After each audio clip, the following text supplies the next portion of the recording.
নমস্কার বন্ধুরা, আজ বানাবো একদম চটজলদি টিফিনের জন্য 5 মিনিটেই তৈরি চাউমিন।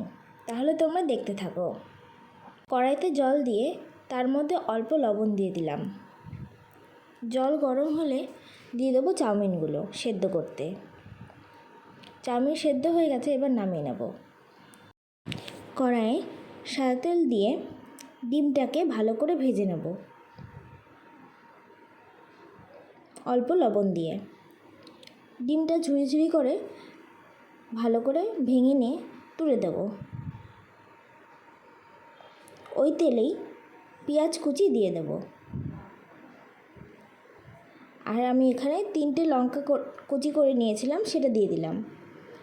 আর একটু তেল লাগবে, তাই আমি কড়াইতে আর একটু তেল দিয়ে দিলাম।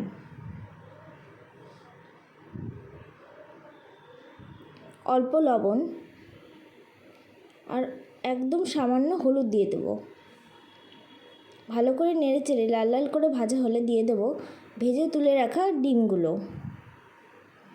ব্যাস, ভালো করে ভাজা হয়ে গেলে এরপর সেদ্ধ করে রাখা চাউমিনগুলো দিয়ে দেব।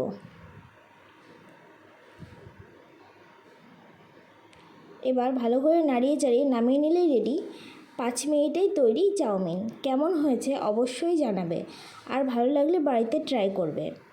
আর আমার চ্যানেলটিকে লাইক, কমেন্ট, শেয়ার এবং সাবস্ক্রাইব করে দেবে। আজকের মতো টাটা।